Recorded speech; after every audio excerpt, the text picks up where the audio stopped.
Bem, pessoal, numa outra videoaula eu expliquei o que é uma bacia hidrográfica para você, né? E eu disse para você que bacia hidrográfica é quando você tem rios afluentes e subafluentes que nascem nos pontos mais altos do relevo da região. Esses pontos mais altos são chamados divisores de água, que no caso do Brasil, os divisores de água são geralmente planaltos, serras e chapadas. Em outras regiões do planeta, as montanhas são verdadeiros divisores de água. No Brasil, por exemplo, alguns rios, como os rios da Bacia Amazônica, possuem como divisor de água a Cordilheira dos Andes, porém, não dentro do território brasileiro, obviamente. Então, você tem uma estrutura de relevo mais elevada, né? E o centro da região mais rebaixada, formando uma verdadeira bacia hidrográfica. Hidrográfica por quê? Porque de acordo com a disposição do relevo, né, determinado por esses pontos mais altos, que são os divisores de água, os rios nascem e serpenteiam, escorrem pelas encostas desse relevo, os afluentes e subafluentes.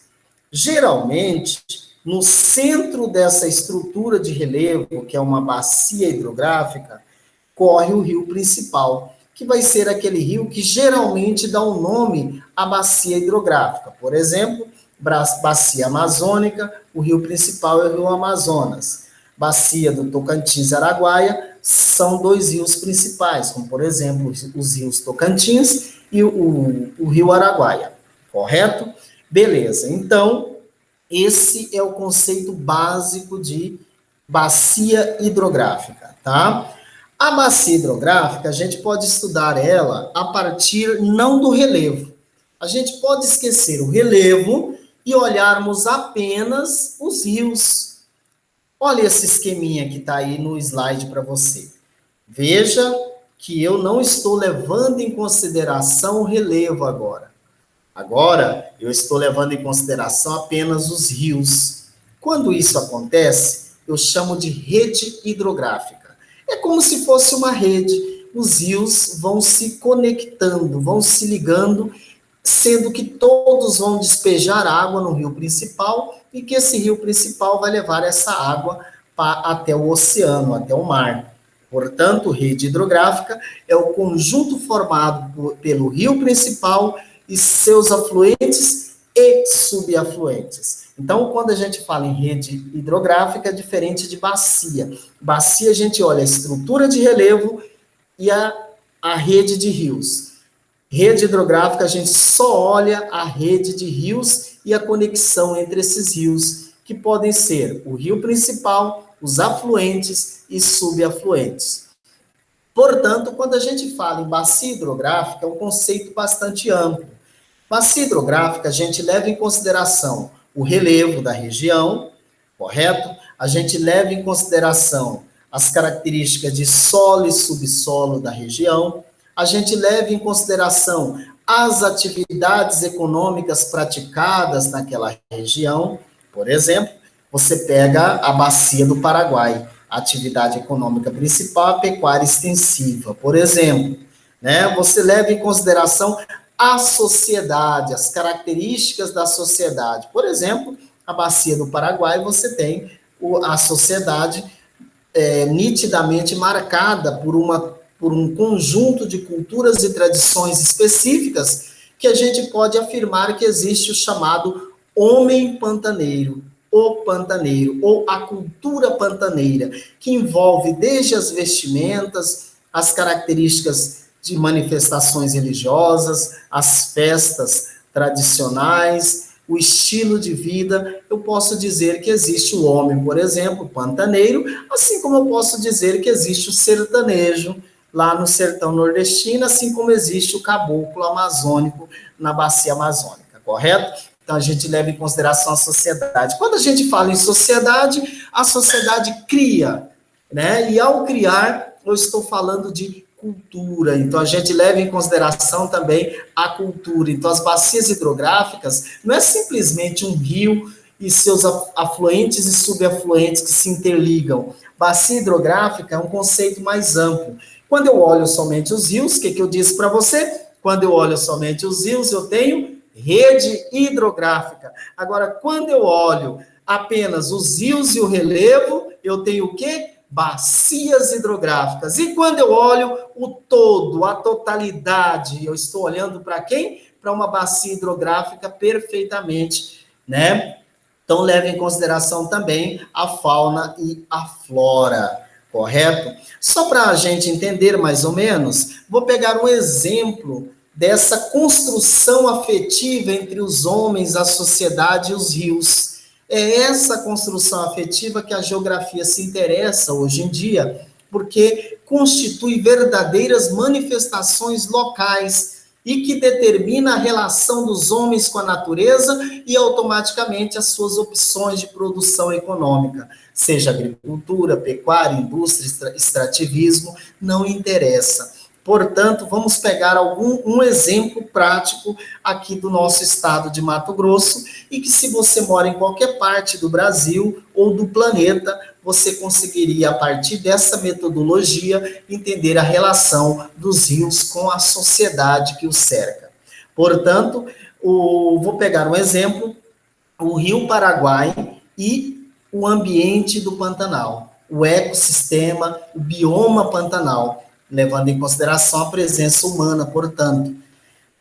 Os rios da bacia do Paraguai, desde o século XVII, foram importantíssimos para o processo de ocupação dessas terras no interior da América do Sul. Você sabe que, por direito, essas terras pertenciam à Espanha, pelo Tratado de Tordesilhas. Os bandeirantes paulistas vão adentrar. Antes, os historiadores dizem que os espanhóis já haviam tentado avançar por essas terras, mas não foram bastante promissores. E aí nós tivemos, a partir do século XVIII, a entrada do elemento do lado português, ou seja, no caso, os bandeirantes paulistas.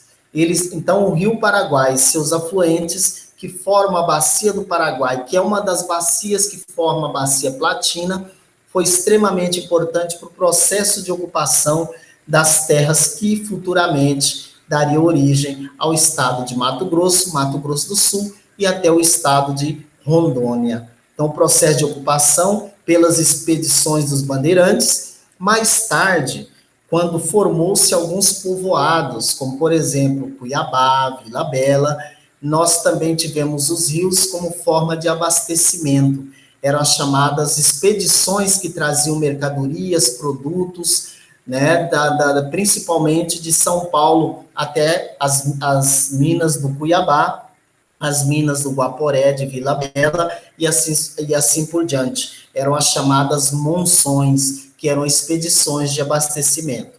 Veja a relação que começa a ser construída entre a sociedade e os rios da bacia do Paraguai. Eu estou dando um exemplo para você, porque essa metodologia vale para todos os exemplos relacionados a rios e a importância que os rios têm na construção de determinada sociedade.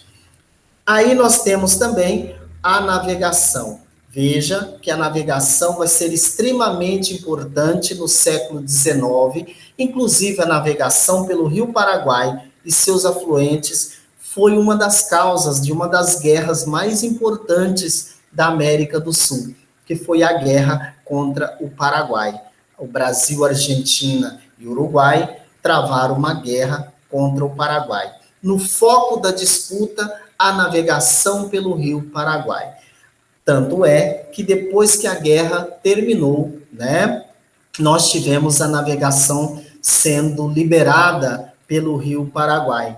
E aí, cidades importantes de Mato Grosso, que na época envolvia o que hoje é Mato Grosso do Sul, cidades importantes se desenvolveram a partir da navegação, surgindo casas comerciais, exportação e importação de produtos. Isso fez desenvolver cidades como Cuiabá, que fica às margens de um dos afluentes do Rio Paraguai, Cáceres, no estado de Mato Grosso também, Porto Murtinho e a cidade de Corumbá, que hoje estão no Mato Grosso do Sul, correto? Além disso, ao longo dessa história, constrói-se uma mística da relação da sociedade com o rio. O rio passa a ter um conteúdo místico, passa a ter um conteúdo de cunho religioso nas relações da sociedade. Por exemplo, em Cáceres, é tradicional, por exemplo, a questão da lavagem de São João nas águas do Rio Paraguai. E esse costume é repetido em várias cidades ao longo do Rio Paraguai e de seus afluentes, como o Rio Cuiabá. Várias cidades seguem esses rituais místicos de relação dos homens enquanto sociedade com os rios. E essa mística e essa religiosidade, ela se renova. Por exemplo, em Cáceres, nós temos, no dia de Nossa Senhora Aparecida, já se transformou em tradição uma procissão fluvial pelo Rio Paraguai. Então, vejam que a relação homem-natureza, homem-rio, é uma relação que remonta desde a antiguidade, na verdade. Se você pegar algumas civilizações antigas, como a Núbia, né, que é muito importante no continente africano, né? Lógico que a historiografia retrata mais o Egito, esquece os núbios, que eram negros que moravam mais ao sul. Muito bem, mas o Rio Nilo serviu de fertilidade para o surgimento de algumas civilizações, como os núbios, os egípcios na África e os mesopotâmicos, por exemplo, na região do Oriente Médio. E até a região da Índia, nas áreas banhadas pelos rios Indo, Ganges e Brahmaputra, no extremo asiático, correto? Beleza. A partir daí, você tem a construção do ser humano, a construção identitária e cultural de figuras específicas e de estilos de vida específico. Por exemplo, ao longo do Rio Paraguai, né, e seus afluentes, e toda a planície do Pantanal, pegando Mato Grosso e Mato Grosso do Sul, nós temos o chamado homem pantaneiro, com suas tradições, suas culturas, sua vestimenta, seu estilo de vida e de pensar, e, sobretudo, a sua relação com a natureza, porque no caso do Rio Paraguai, é ele que dita, junto com seus afluentes, o ritmo das cheias, portanto, determina a relação do homem com a natureza.